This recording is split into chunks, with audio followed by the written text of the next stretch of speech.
Hey there booksy, welcome back to my channel. Today I'm just going to show you the 5 books that I acquired in April.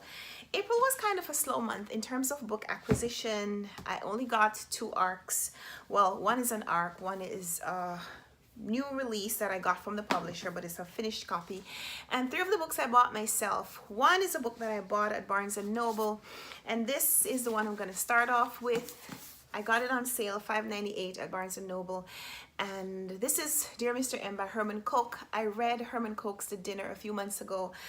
I read that because it was one of Lala's favorite books. Books and Lala, she'd posted a challenge, a readathon, where she posted a list of her favorite books and she challenged her subscribers to read some of her favorite books. And even though we don't share the same taste in books, I had copies of The Dinner by Herman Koch, so that was one of the books that I chose, and I absolutely loved it. It's translated fiction, and it was kind of sinister. It was a complex story about 2 families who their teenage sons have committed some heinous acts, and these 2 sets of parents meet to discuss what they should do about the situation, and the entire story is told as a meal, as a dinner, and the different components of a meal reflect the different phases of the conversation that they're having, and it was just so beautiful.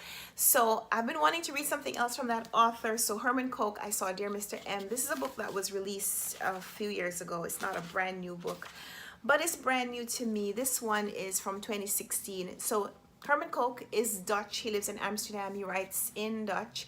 So this is translated fiction, and it's translated by Sam Garrett, who's the same translator from The Dinner. So I'm expecting really good things from this one. Here's a synopsis. Once a celebrated writer, M had his greatest success with a suspense novel based on a real-life disappearance. You know, I love books about writers and books about books in general. It told the story of a history teacher who went missing one winter after having a brief affair with a beautiful student. The teacher was never found. Upon publication, M's novel was a runaway bestseller, one that marked his international breakthrough. That was years ago, and now M's career is fading. But not when it comes to his bizarre, seemingly timid neighbor who keeps a close eye on him and his wife. Why? From alternating points of view, Herman Koch weaves together an intricate tale of a writer in decline, a teenage couple in love, a missing teacher, and a single book that entwines all of their fates. This is right up my alley. I might even try to read this in May. So that is Dear Mr. M by Herman Koch. The other books that I bought myself are books that I've already read earlier this year, but needed to have my own copy because they're Booker Prize winning novels, and I want to collect all the Booker Prize winning novels. And these I'm getting from Book Depository because I just love their covers. I love the presentation of these novels. These small paperbacks that are so light, but love the print, love the font, love the size of these books. So this is 181 pages. And this is my invoice from Book Depository. I don't know why I keep receipts from the books in them. Book Depository also sends me these cute little postcards that have nothing to do with the book that I've bought, but it's fine. Walking Dead, which I've never watched. I'm not a huge TV or movie person. Anyway, Heat and Dust by Ruth, Prawar, Jhabvala. I read this one earlier this year. I read it last year as well, so this was a reread for me.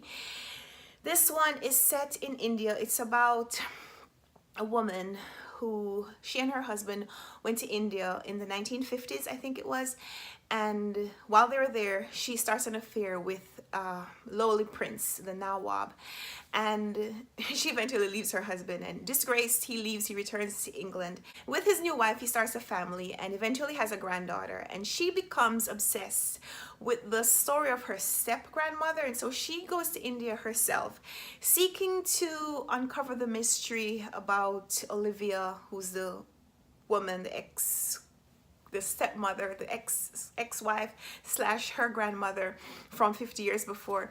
So she goes to kind of relive this experience, and she does.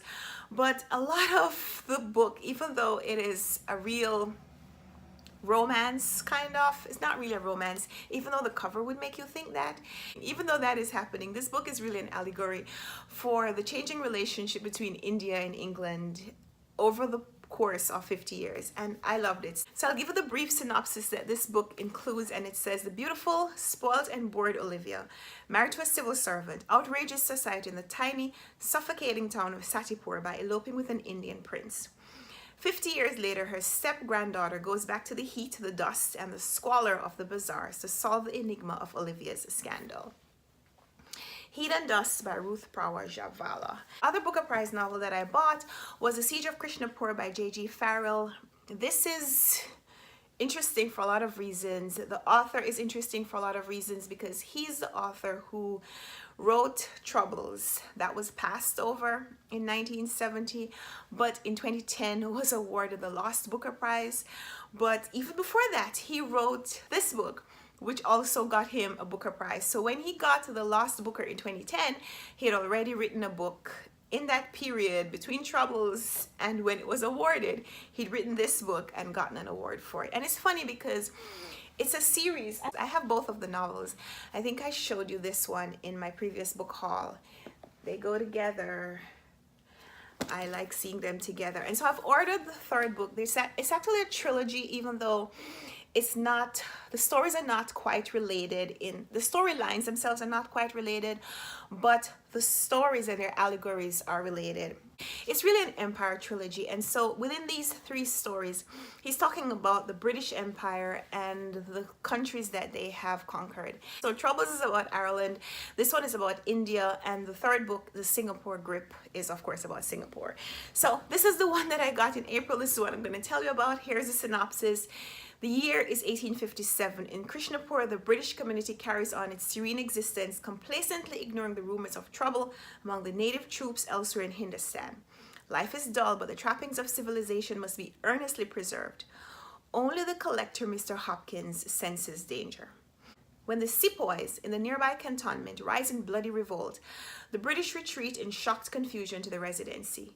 Crowded behind makeshift barricades surrounded by the collectors' varied mementos of the great exhibition, they set themselves grimly to fight for their lives and for their way of life with every means at their disposal. This novel is funny. There's a lot of comical moments in this book, and I have a review coming. I think I filmed my review for this one. If I didn't, I'm gonna have to do that pretty soon. I'm gonna be filming and posting all of my Booker reviews up to this point because I've read a lot of Booker books since the year started, and I've been lax with posting those single book reviews. So you'll hear more about this and you'll see this trilogy when I get my Singapore Grip so I could put them all together. I love this one. The other two books that I got in April were from the publisher. This one is an ARC. No Place Like Here by Christina June, and it says on the front, life leads you to unexpected places, love brings you home. So this one is supposed to be a retelling of Hansel and Gretel. The synopsis says, Ashley Zanotti has big plans for the summer. She's just spent a year at boarding school and can't wait to get home. But when Ashlyn's father is arrested for tax evasion and her mother enters a rehab facility for exhaustion, her life is turned upside down. The cherry on top? Ashlyn's father sends her to work with a cousin she doesn't even know at a rustic team-building retreat center in the middle of nowhere. A self-proclaimed indoor girl, not even Ash's habit of leaving breadcrumb quotes, inspirational sayings she scribbles everywhere, can help her cope. With a dangerously careless camp manager doling out grunt work, an overbearing father trying to control her even from prison, and more than a little boy drama to struggle with, the summer is full of challenges, and Ashlyn must make the toughest decision of her life. Keep quiet and follow her dad's marching orders, or find the courage to finally stand up to her father to have any hope of finding her way back home. No Place Like Here by Christina June. I don't remember when I need to submit my review for this one, but I'll be reading it sometime soon. Probably, maybe not in May, but I'll add it to my June TBR. I think my review is due in June. And then the last book that I got, which I'm definitely going to be reading in May because of a couple of reasons, is Pride and Prejudice in Pakistan as a subtitle, although that comes first. The title is Unmarriageable by Soniah Kamal, who is, I'm guessing, Pakistani author, even though it doesn't say specifically that she's from Pakistan. I'm assuming that since most debut novels talk about the author's life in some way, that since this is Pride and Prejudice in Pakistan and she is Asian, that she is from Pakistan. I hope I'm not wrong with that assumption. But Pride and Prejudice by Jane Austen has inspired so many novels, and I was planning to reread Jane Austen's Pride and Prejudice in April. Didn't get to it. I actually chose another book to replace it as my classics pick. But I think I'm gonna at least start reading it again in May, just so that I can fully appreciate what this book is going to try to do. So here's a synopsis for a one-of-a-kind retelling of Pride and Prejudice set in modern-day Pakistan. Alice Binat has sworn never to marry until an encounter with one Mr. Darcy at a wedding makes her reconsider. A scandal and vicious rumor concerning the Binat family have destroyed their fortune and prospects for desirable marriages. But Alice, the second and most practical of the 5 Binat daughters, has found happiness teaching English literature to schoolgirls. Knowing that many of her students won't make it to graduation before dropping out to marry and have children, Alice teaches them about Jane Austen and her other literary heroes and hopes to inspire the girls to dream of more. When an invitation arrives to the biggest wedding their small town has seen in years, Mrs. Binat, certain that the family's luck is about to change, excitedly prepares her daughters to fish for rich, eligible bachelors. On the first night of the festivities, Alice's lovely older sister, Jenna, catches the eye of Fahad Bungles Bingler, the wildly successful and single entrepreneur. But Bungles' friend Valentine Darcy is clearly unimpressed by the Binat family. As the days of lavish wedding parties unfold, the Binats wait breathlessly to see if Jenna will land a proposal. And Alice begins to realize that Darcy's brusque manner may be hiding a very different man from the one she saw at first glance. The only problem that I have with some of these books is that the synopsis gives way too much of the story away.